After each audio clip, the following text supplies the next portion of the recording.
Hello and welcome back to another episode of Sermon Braindump. My name is Scott Dalen. I'm an ELCA pastor in Southwest Iowa, and I present these videos every week for a couple different reasons.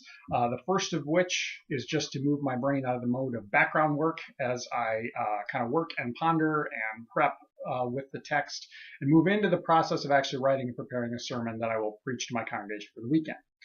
That's the first reason I do these, and the second reason that I do them is just to allow you, the viewer, who have come across this video for whatever reason has brought you here today, to gain some different insight into the assigned gospel text for the week. So that's why I do these.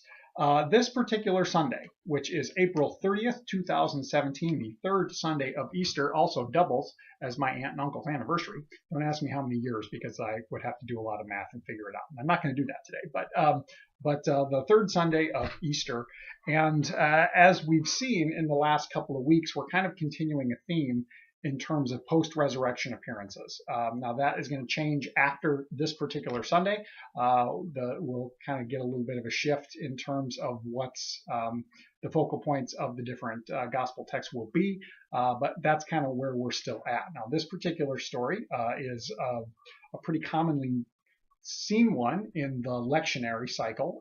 The road to Emmaus actually comes up every year. So it's a story that the regular churchgoers are probably pretty familiar with. For someone else, maybe not quite so familiar, but the road to Emmaus is the story of two of Jesus' disciples, not members of the 12 disciples, but some of the larger group of his followers that travel around with him or kind of come around after him. These two disciples of Jesus, one is named, the other one is not. They are going to what we assume to be their home, which is the village of Emmaus. It's described to be about 7 miles away from Jerusalem. So that's kind of what's happening. And as they are traveling along, Jesus appears to them. If there's a theme that comes in with this, along with some of the other post-resurrection appearances that we've had, it's that the recognition of the risen Jesus seems to be somewhat tricky or somewhat complicated. And it takes different things to actually reveal the identity of the risen Jesus to the individual. In John's gospel, we have the appearance of Jesus in the nearby garden or just outside the tomb with Mary Magdalene, and they're kind of going back and forth talking, and she doesn't know it's him. She thinks he's the gardener, and then he calls her by name, and when he calls her by name, that's when she recognizes him as the risen Jesus. Now last week we had the story of doubting Thomas, which is actually two different appearances, one of which is the night of Easter, and the other one is a week later, and they're very, very similar situations in which Jesus is able to pass through a locked door or into a locked room and be among the disciples. And the first time Thomas is not there, but the other disciples are, and they see him and interact with him, and then they tell Thomas about it later on, and he's like, well, darn it, I missed him, but I need to see him. And then a week later, he's given that opportunity to actually see Jesus in the flesh.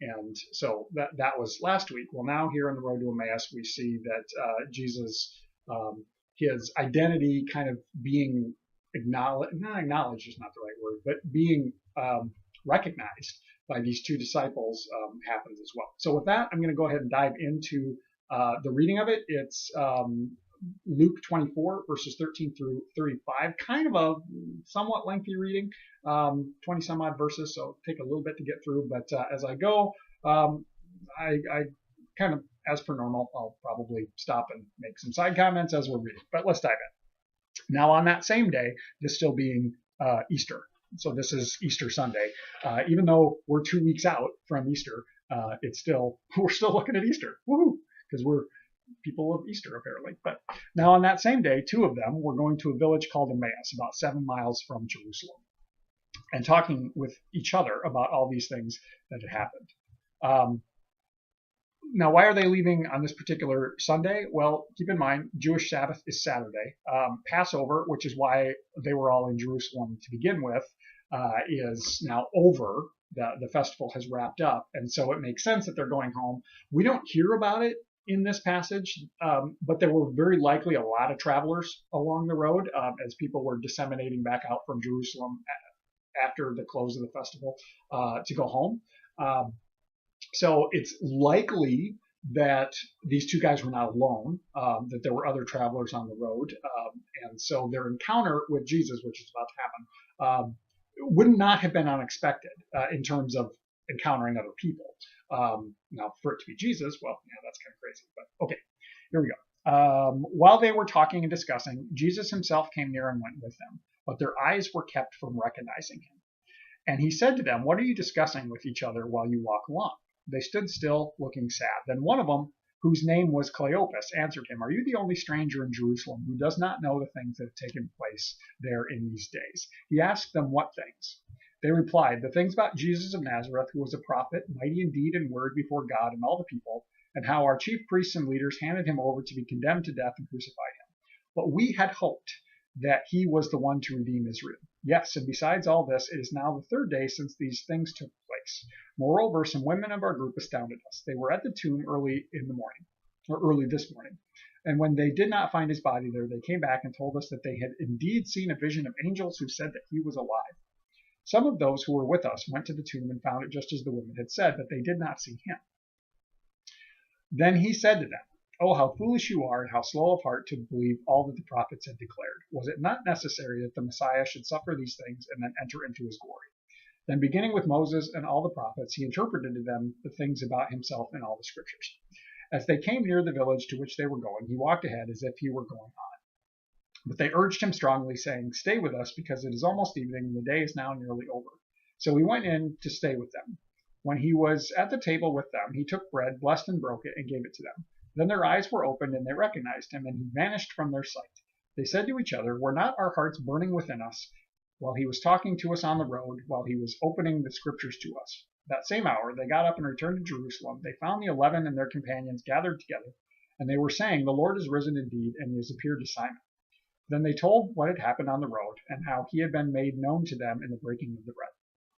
All right, so that's the gospel. So they're walking along, they're going home, and there's this interesting thing as Jesus shows up, and he kind of greets them, and he's walking along with them, and he asks them what they're talking about. And we hear that their eyes were kept from recognizing him. And I don't know what to make of that verse.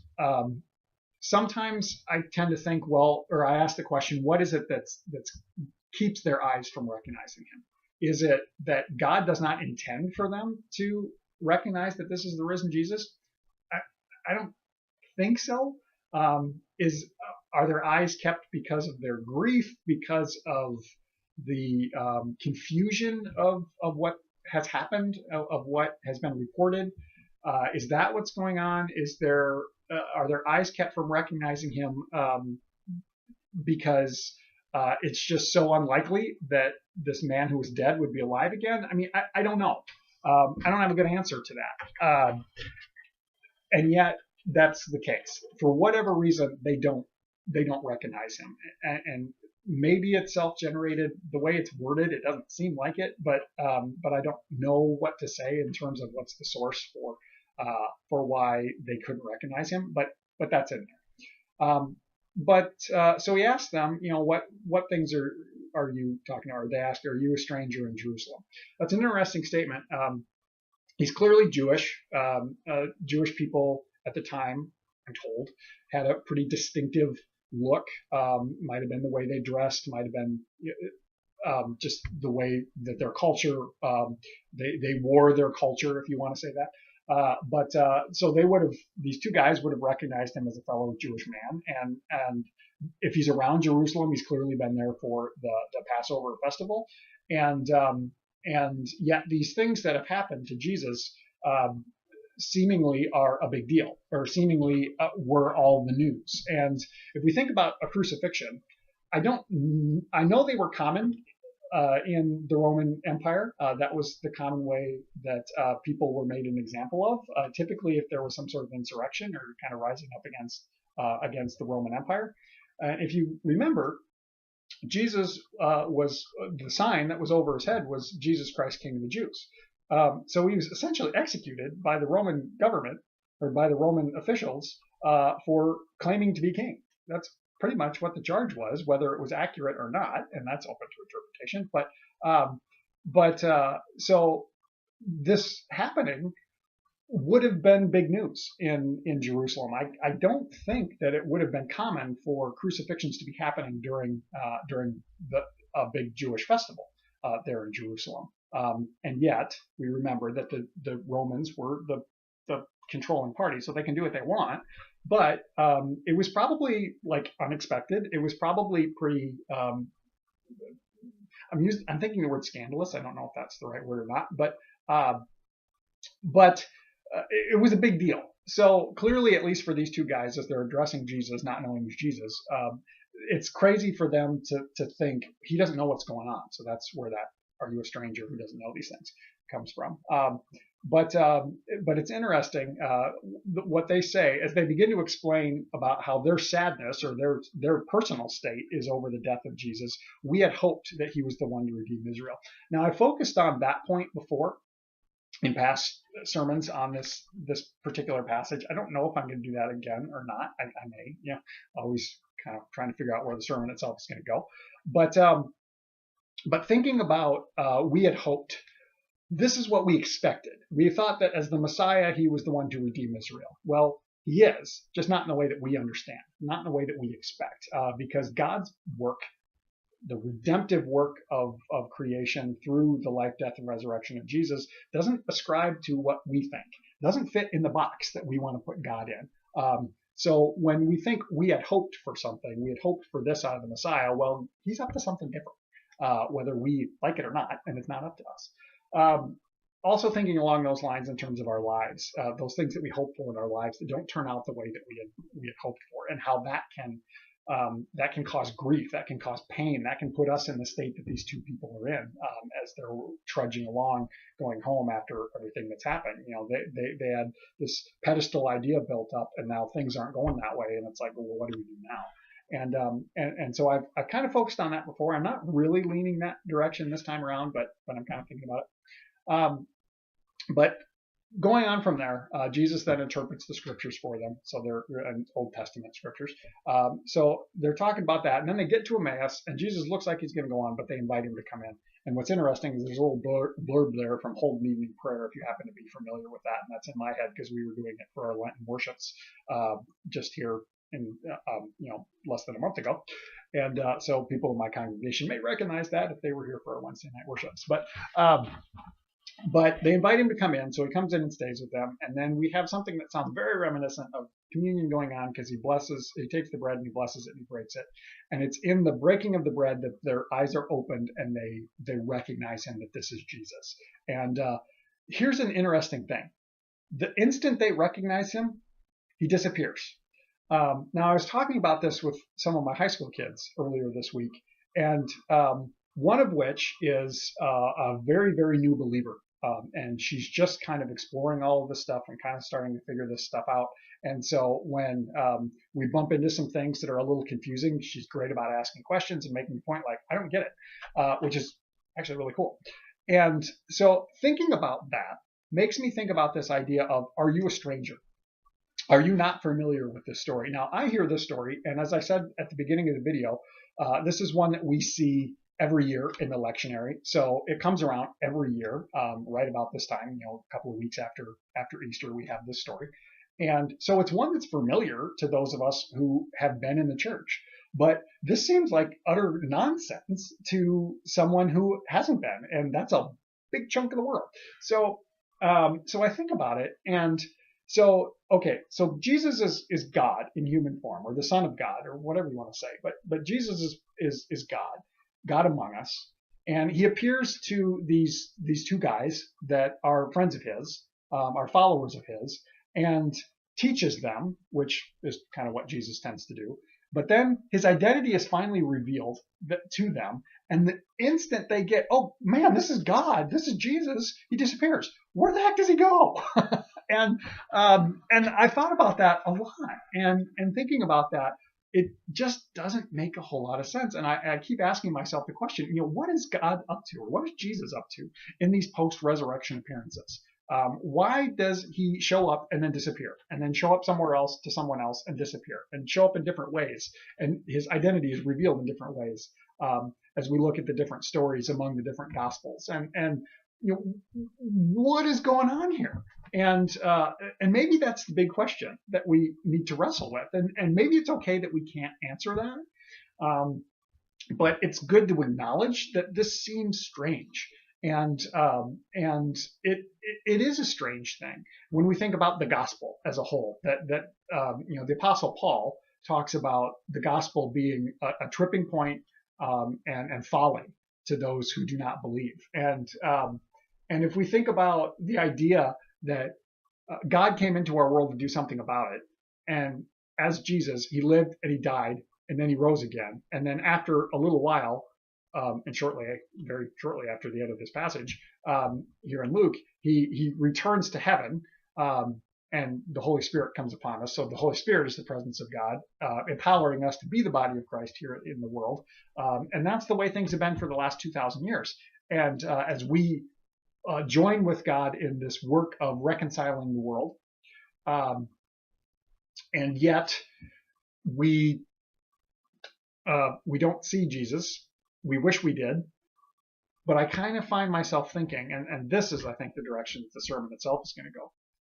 I've got it written on. If you're wondering what I'm looking at, I've got a whiteboard up there with notes on it. That's what I'm looking at. But I've got a question: where are we missing Jesus, or where are we failing to recognize Jesus? And I find myself wondering often if it's the stranger in our midst. Are you the only stranger who does not know these things that have happened in Jerusalem? And thinking about the high schooler that I was talking about a moment ago of I don't get this. I don't understand this. Is that where we all too often are missing the opportunity to encounter what God is up to in the world? Now, do we encounter the risen Christ that way? That's open to debate. But is that what we miss all too often? That's where I'm thinking of going. That's kind of where my brain is at with this passage. If you have thoughts or questions or comments, by all means, throw those down in the comment section and we can continue the conversation that way. For you here still hanging in there on YouTube, I'm also live streaming this right now as I record it on Facebook. And I haven't been looking to see if any questions have popped up on there. If they have, I might address them as that video continues. But otherwise, I hope you have a blessed week and we will catch you next time.